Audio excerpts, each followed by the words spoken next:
अस्सलाम वालेकुम। आज हम आए जी ब्रिटिश म्यूज़ियम। जल्दी से जो है ना स्टार्ट कर देते हैं व्लॉग को हम, क्योंकि पीछे लाइन लगी हुई है और मेरी फैमिली आगे गई हुई है और हमारी एंट्रेंस की बारी आ चुकी हुई है। और अगर आप लोग नए हैं हमारे चैनल पे तो काइंडली सब्सक्राइब करें, शेयर करें, वीडियो को लाइक करें। ये जी हम एंटर हो रहे हैं ब्रिटिश म्यूज़ियम में। अस्सलाम वालेकुम। न्यू ब्लॉग थोड़ा सा ना हाँ शोर है शायद हमारे बाइक, मेरी शायद आवाज़ ना आए। मैप मैंने ले ली है तो देखते हैं कि क्या क्या है ब्रिटिश म्यूज़ियम। अगर आप डोनेशन देना चाहें तो यहाँ £5 डोनेशन भी दे दें। यहाँ पर sculptures of gods and diamonds थे जो कि 9 प्लैनेट्स को रिप्रेजेंट कर रहे थे, इंडियन एस्ट्रोनॉमी, एस्ट्रोलॉजी और मिथ की।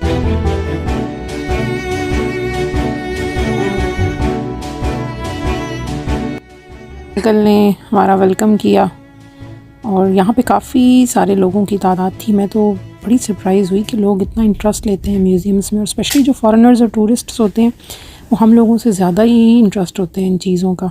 और इसके बाद डिफरेंट सेक्शंस बने हुए थे डिफरेंट कॉन्टिनेंट्स के, जिस तरह अफ्रीका और यूरोप और इंडिया, मतलब सब एशिया, साउथ एशिया। तो हम लोगों ने डिफरेंट जो है सेक्शंस को एक्सप्लोर किया।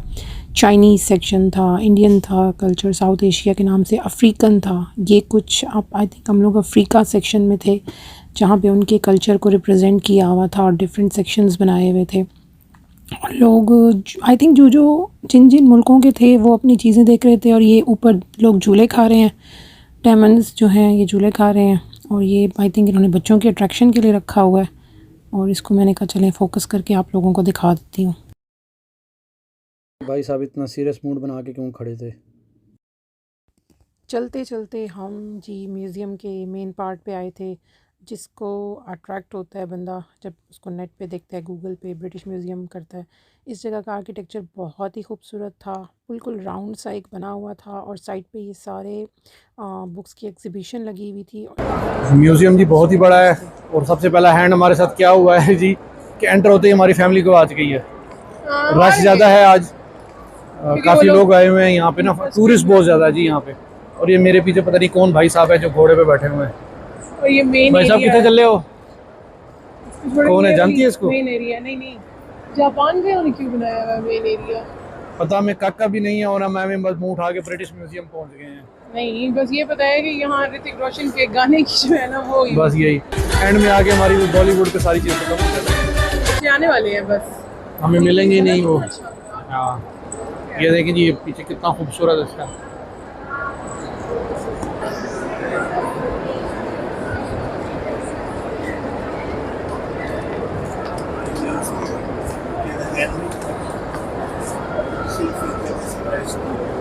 अच्छा जी, थोड़ी सी इशू ये हो गया कि बच्चे अलग हो गए हैं और फहद और अनम अलग हो गए हैं और हम लोग अलग हो गए हैं, और इतना बड़ा म्यूज़ियम है, यहाँ पे सिग्नल्स भी नहीं है।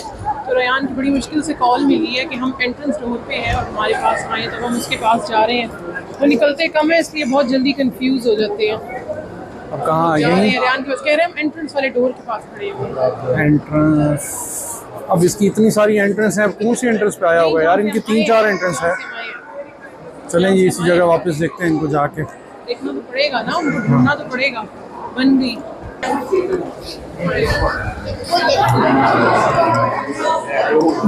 मिल गए। किधर रह गए तुम?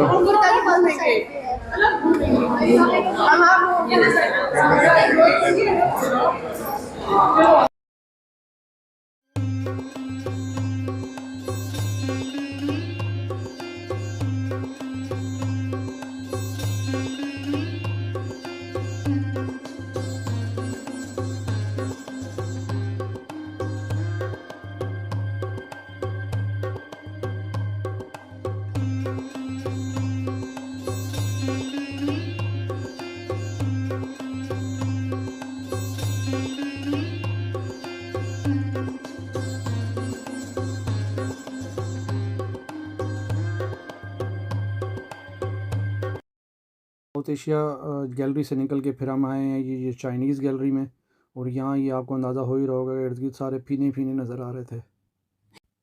चाइनीज़ बहुत अच्छे लोग होते हैं, बहुत काइंड होते हैं, फीने होते हैं, जो भी होते हैं, लेकिन आई थिंक वेरी नहीं, वेरी लेकिन काइंड हमारे पीपल। जो व्यूअर्स हैं वो देख के अंदाज़ा लगा लेंगे कि ये फीनों का सेक्शन है। हाँ, लेकिन बहुत लोग देख रहे थे, सिर्फ वहाँ पे चाइनीज़ तो नहीं थे। I think foreigners her section को एक्सप्लोर करते हैं, उनकी कमाल है। वो ये भी नहीं कहते हम थक गए हैं, मतलब हम लोग एक सेक्शन को एक्सप्लोर करके थक जाते हैं। चलें जी, अब हम जो सेक्शन में आए हैं उसके बारे में हमेशा से जहाँ से बहुत क्यूरियस होते हैं, इनको बड़ी इन्फॉर्मेशन चाहिए होती है मम्मीज़ के बारे में। यार मैं इजिप्ट भी गया था और मुझे तो ये बहुत ही, यानी कि देखें आज कितने हज़ारों साल पहले की ये डेड बॉडीज़ को कैसे प्रिजर्व किया करते थे। ये आप वीडियो पे देख रहे होंगे, देखें पूरी की पूरी डेड बॉडीज़ प्रिजर्व की हुई हैं। ये फ़ैरो जो फ़िरौन था उसके कबीला, एक बहुत बड़ा कबीला था, कि देखें उनको कैसे ताबूत बना के लकड़ी के उनको डेकोर करते थे, उनके ऊपर सारा जो है और डिज़ाइंस बनाते थे। इंटेंशनली करते हैं, मतलब ये लोग इस चीज़ को इंटेंशनली करते हैं, उसको प्रिजर्व करते हैं। फिर उनके डिफरेंट जो है वो रिचुअल्स होते हैं जो वो इनके ऊपर पर्सन और एनिमल के सॉफ्ट टिश्यूज़ पे परफॉर्म करते हैं। मतलब कमाल है उन लोगों की, बाकायदा एक उनका मकसद होता है इस चीज़ को प्रिजर्व करना। ये नहीं कि ऐसे ही कोई डेकोरेशन पीस या म्यूज़ियम्स के लिए करते हैं। तो ये चीज़ें हैं जो एंशिएंट इजिप्ट करते हैं, और इनकी किस तरीके से इनकी मॉमीज़ पड़ी हुई हैं। मुझे तो डर लगा कि मैं यार ये वो जो माइकल जैक्सन का सॉन्ग था ना उसमें अभी वो बंदा उठ उठ के के ऐसे कैसे उठ के ये भागने डांस करने लग जाएगा, लेकिन ऐसा हुआ नहीं। हाँ, लेकिन आपने इंटरेस्ट बहुत लिया है इस सेक्शन में। इस सबसे ज़्यादा टाइम हमने इसी सेक्शन में मैंने और गुजारा था। अनफॉर्चुनेटली हम लोग इस्लामिक सेंटर वाली जगह पे जा ही नहीं सके उस सेक्शन में। इनकी शक्लें देखें, इनकी शक्लें कैसे बनी हुई, एंजॉय कर रहे हो? करीब तो आओ, करीब तो आओ। चले वो एक और हैंड ये हो गया है कि जी अभी हम म्यूज़ियम पूरा भी नहीं घूमे, 5 बज गई है और उन्होंने कहा जी म्यूज़ियम खाली करें जी। नहीं, रीजन ये लोग भी है ना जो हमारे साथ आए हैं, वो बिल्कुल भी किसी अब हम किस्म थक का गई है ना उनको basically। इंटरेस्ट नहीं है। ये इनकी शक्लें देखें। किधर गए हैं जी? आज हमारा वो देखें। ये डर गई, छुट्टी ये डर गई। म्यूज़ियम बंद हो गया जी, छुट्टी। Museum is getting close. ये देखिए जी सारी आवाम मुँह उठा के वापसी घरों की तरफ।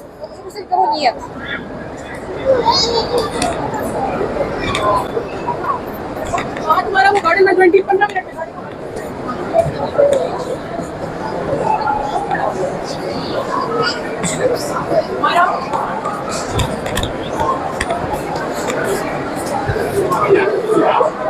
मेरे साथ चलना।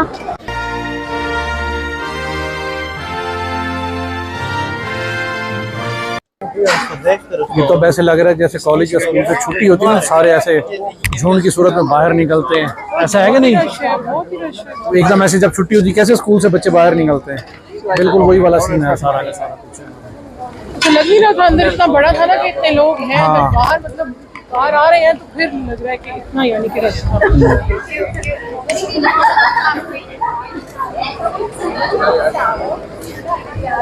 अनम ये भावलपुर वाले रक्शे की राइड लेनी है आपने? यहाँ पे कुछ देखने वाला है ही नहीं। रक्शे में बैठ के अंदर ये इस राइड में ये दोगे, ये उसमें वो डिस्को म्यूजिक भी लगेगा डूस डूस, और उसके बाद आपको राइड कराएंगे। Thank you. कोवेंट गार्डन जाते हुए टेस्को एक्सप्रेस पे हमने लिया स्टॉप, वहाँ से कुछ लिया स्नैक्स, पेट पूजा की, क्योंकि आवाम को हर जगह भूख भी बहुत ज़्यादा लग जाती है।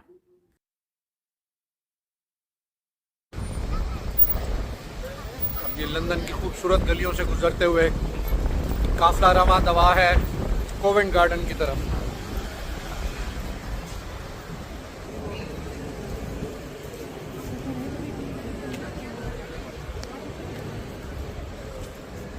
और ज़बरदस्त ठंडी हवा। अच्छा लंदन में आपको बताऊँ, it's too breezy, very windy.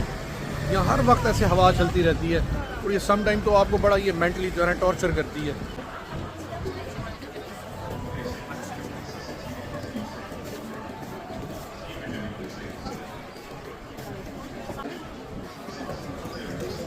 British museum से बिल्कुल 5-7 मिनट की वॉक है अप्रॉक्सीमेटली। चलें जी, अब हम लोग आ गए हैं Covent Garden, one of my favourite places.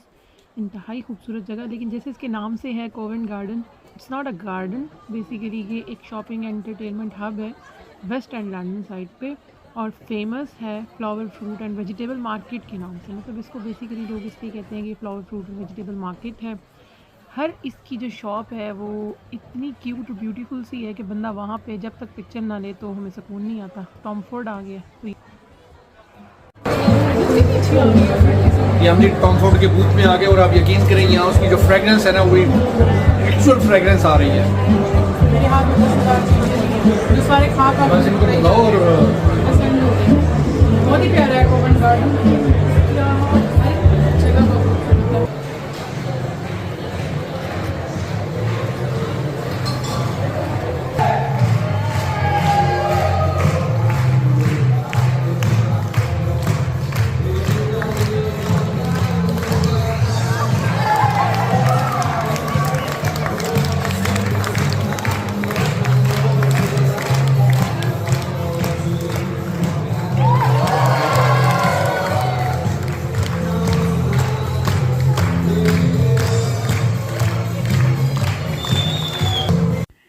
ये कोवन गार्डन डेवलप हुआ एक लग्जरी शॉपिंग और इंटरटेनमेंट डिस्ट्रिक्ट में 1632 में, और इसका जनाब साहब किया जी फ्रांसिस रसल साहब ने, और इसका जो आर्किटेक्ट है वो इन्फ्लुएंस हुआ है, जो बंदे ने किया है जिसका नाम जो भी था वो इटालियन पिज़्ज़ा से सुना है कि बहुत इन्फ्लुएंस था। ये देखिए जी इंडियन स्ट्रीट फूड साहब आएगा, और कितनी खूबसूरत सी इन्होंने शॉप्स बनाई हुई थी कि दिल ही करता था वहाँ बंदा खड़ा रहे। ये बिल्डिंग्स कलरफुल सी साइड्स थी, लोग भी कलरफुल, और ये हम लोग आ गए और एज़ यूजुअल रियान साहब का वही सेम आर्ग्यूमेंट, घर चलो घर चलो घर चलो। हालांकि हम लोग वहाँ रुकना चाहते थे, लेकिन इसको होती है कि हम फ़ौरन घर जाएं, और एंड में मैं कोशिश करती हूँ क्योंकि वो रियान थक चुका था ना, वो बच्चे हैं मायरा रियान थक जाते हैं तो फिर ये कहते हैं कि वापस चलो।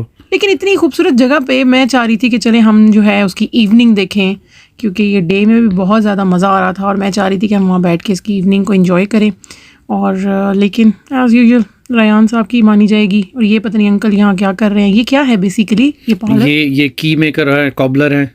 अच्छा, ये ज्वेलरी शॉप्स हैं? जी जी, छोटी छोटी jewellery shop, flower shops, Jubilee Market Hall. Like and subscribe.